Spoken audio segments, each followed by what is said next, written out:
From Mortal to Divine, a Cultivation Epic, Episode 12. Old man, my son is not well. Yes, the corpse poison is removed. After Chen Lagu completely removed the corpse poison from Wang Jun's son, the child finally became lively again. Wang Jun also put down his worries and sat with Chen Lagu in the courtyard, chatting away. But we still need to break the curse technique, eliminate future troubles. Otherwise, the black magic still poses a threat to the child. Talking about it all comes back to the child's body. After all, the son is Wang Jun's beloved. So that means we must catch the person using black magic, right? Yes. Just mentioning capturing someone, Wang Jun's heart tightened again. After all, there's no clue about where to start investigating. Dad, we're back. Just as they were talking, the courtyard door creaked, and Chen Xiaobian's voice rang out first. We ran back and forth for over 10 miles, and we're exhausted. It turns out that it's Chen Xiaobian and Lu Degang who went to catch people following the night owl. They'd returned, and in the middle, they're escorting a middle-aged man with a swollen nose and bruised eyes. Dad, it's this guy, Uncle Chen. He's the one who harmed that child. Listening to Chen Xiaobian and Lu Degang arguing, this middle-aged man is the mastermind who cursed Wang Jun's son. He doesn't look like a Miao wizard, Dad. We found this in his house.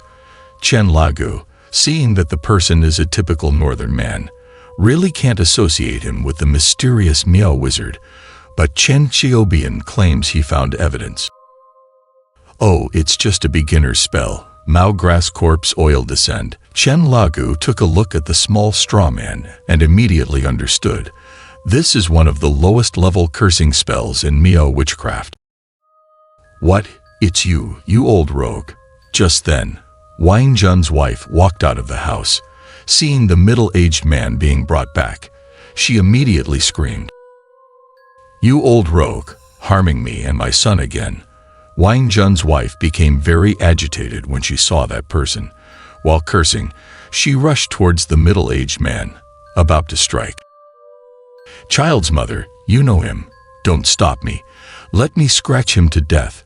Wang Jun, afraid that his wife would suffer, and not understanding what was going on, hurriedly stepped forward to stop his wife, while the middle-aged man looked guilty and sneaked behind Dagang. His name is Ganner. He's an old shameless rogue. Wang Jun's wife is also a hot-tempered woman.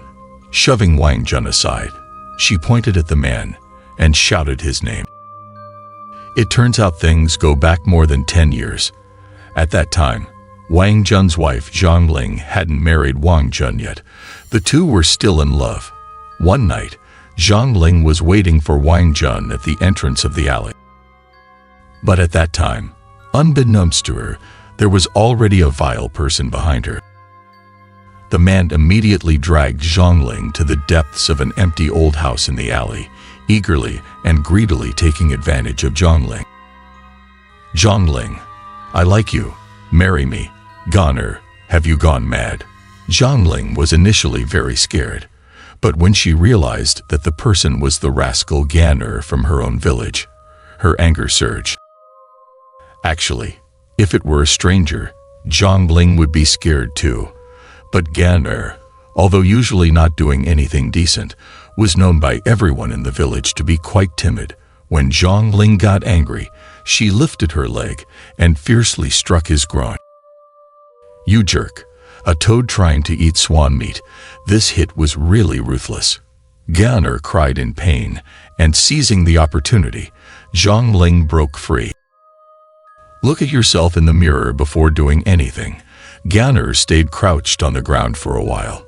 Seizing this chance, Zhang Ling turned and ran away. "Even if all the men in the world were dead, I wouldn't fall for a stinking scoundrel." Before leaving, she insulted Ganner thoroughly. "Damn, you rogue, you're asking for a beating." Wang Jun, calm down. However, this incident happened more than 10 years ago, and Wang Jun never expected Ganner to seek revenge now. Wang Jun, standing on the side, had already become furious and was about to rush over to beat him, but Chen Lagu stopped him. "Hey old bro, what you did is really shameless. Can't believe you have such guts." Upon hearing this, everyone present found it both laughable and infuriating. Ganer, having been exposed by Zhongling, kept his head low, trembling all over. "You damn woman, do you think your kick was that easy?" At this point, Ganer, somewhat angry and embarrassed, was about to rush towards Zhongling and Weinjun, but fortunately, Lu Degang reacted quickly and firmly pressed him down. "Do you know why I've never gotten a wife?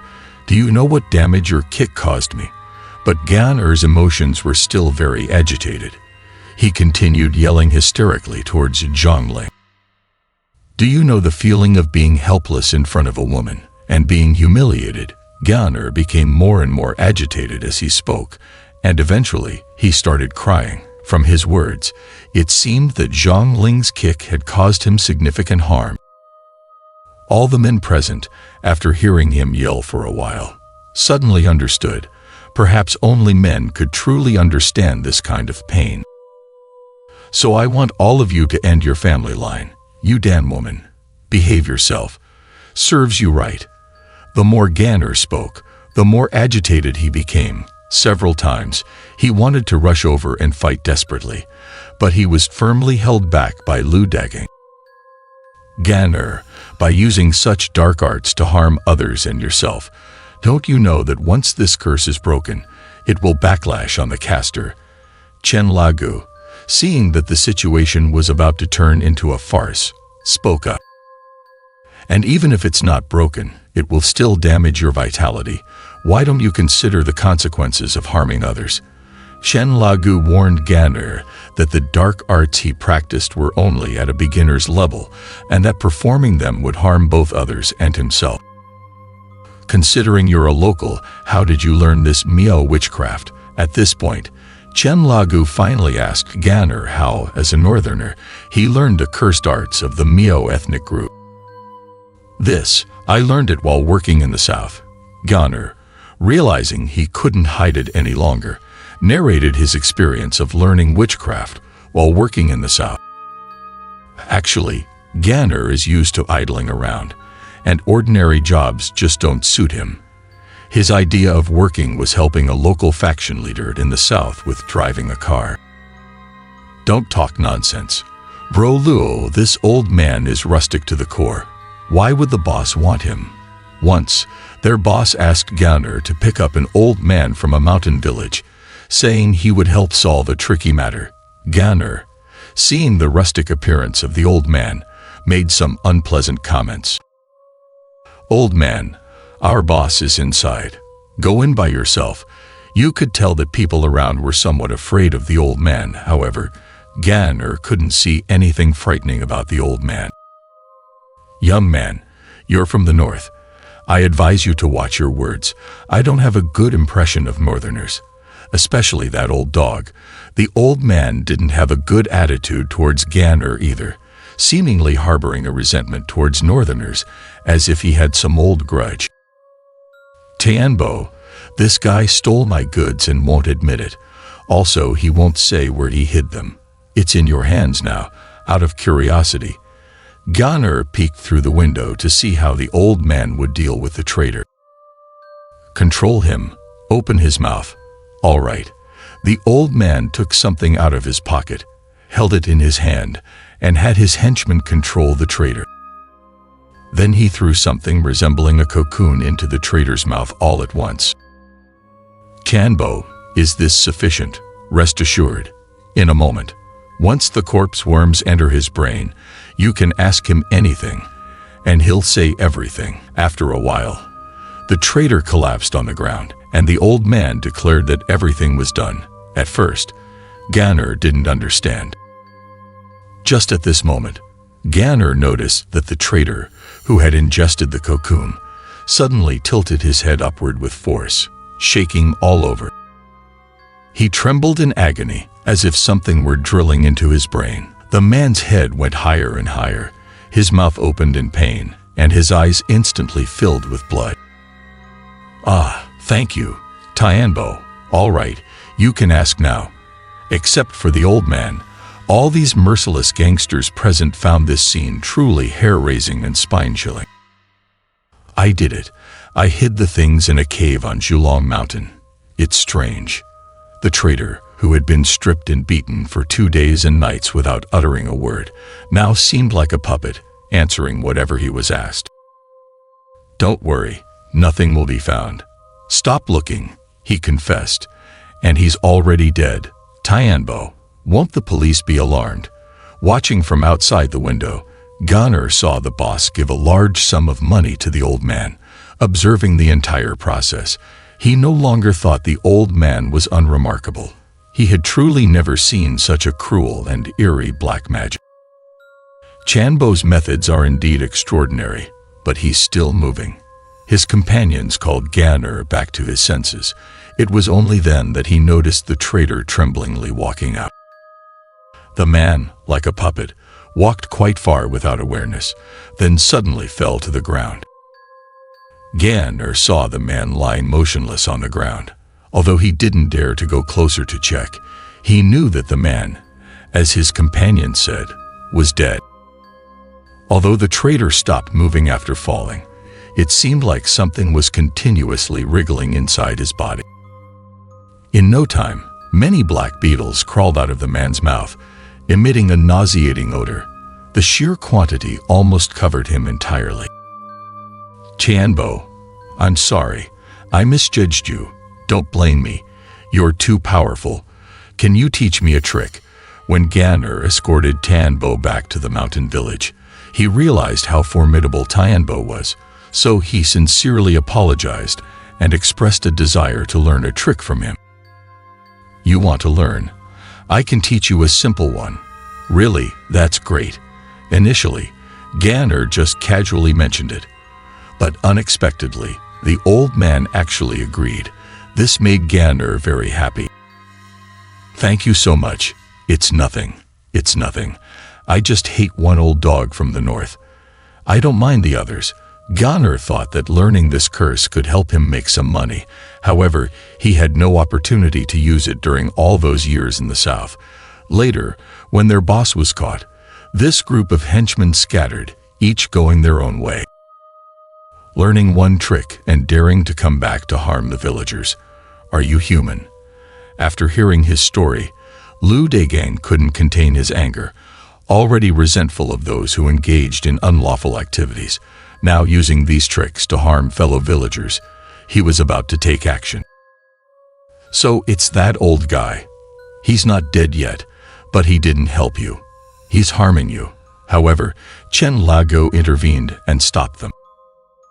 "Leaving aside how despicable the evil arts he taught you are, do you think he would kindly teach you without any conditions? You're wrong." Chen Lago analyzed that the evil Mio witch, Tianbo, taught Gunner this dark art, but there was a more sinister plot behind it. Let me make you understand. While everyone was still processing this information, Chen Lago suddenly delivered a powerful punch to Gunner's stomach, taking everyone by surprise. Taking advantage of Gunner's painful grimace, Chen Lago quickly threw a yellow pill into his throat. Elder, what did you give me to eat? It's Realgar. Don't be afraid." Dagang, hold him. Unexpectedly, for some unknown reason, Chen Lago fed Gunner Realgar. He then ordered Lu Dagang to restrain him. "What are you doing? Let me go. Release me." Following the command, Lu Dagang immediately approached and tightly grabbed Gunner's neck. This terrified Gunner, bringing back memories of the gruesome fate of that traitor several years ago. "Chenbo, is he okay?" "He's fine. Dagang, you can let him go now." In no time, Gunner's pupils rolled back, and his body went limp. As soon as Dagang released him, Gunner's belly suddenly swelled, and his body instinctively leaned forward. His mouth gradually opened wide. Immediately after, Gunner's cheek bulged, as if something wanted to burst out of his mouth. Sure enough, When Ganner opened his mouth, a disgusting pink fleshy worm crawled out, covered in a sticky substance, making it extremely nauseating. The large fleshy worm had no eyes, only a huge soft mouthpiece. After falling to the ground, it kept wriggling, but soon it seemed to lose vitality, probably due to the loss of blood supply from the human body. How can there be something like this in my body? This is the larval worm goo, discovered early before it fully formed. Seeing such a horrifying thing crawling out of his stomach, Ganner was terrified. However, Chen Lagu reassured him that it was fortunate they discovered it early. Those southern wizards are very narrow-minded. You offended him, so how could he let you go? This larval worm won't be immediately fatal. Once it matures, you'll be left with just a skin. It turns out that this was a worm curse the Miao wizard cast on Ganner due to his disrespectful words. If it matured after several years, Ganner's life would have been forfeit. So that's how it is. I wondered why he was so kind. Hearing Chen Lagu's explanation, Ganner broke out in a cold sweat, realizing that he had almost died at the hands of that wizard. The thought sent shivers down his spine. Including your lower body ailment, it's also because this worm continuously absorbs your essence, preventing your recovery. I can help you with that. Chen Lagu further analyzed that Ganner's lower body ailment was also related to the worm. Really? Please, heavenly immortal, save me. I beg you to cure me. Ganner, upon hearing that the illness could be treated, suddenly gained hope. He knelt on the ground, continuously kowtowing to Chen Lagu, pleading for his help. Fine, but you have to pay the diagnosis fee. However, Chen Lagu's words made Ganner pause. He had not lived a prosperous life like the Wang family, and after struggling for years, he hadn't earned much money. How much money do I need to pay? I'll pay whatever it takes if you can cure me. Prepare 5,000 first. However, for the sake of his health, Ganner was determined to endure and pay whatever amount it took, as long as the illness could be cured. Haha, Dad, you finally woke up. That's great. It's none of your business. Hearing this, Chen Qiubian was delighted, thinking that his dad had finally become enlightened. However, only Chen Lagu knew that for some people, it was only when they truly paid a price, experienced pain, that they would learn their lesson and refrain from wrongdoing.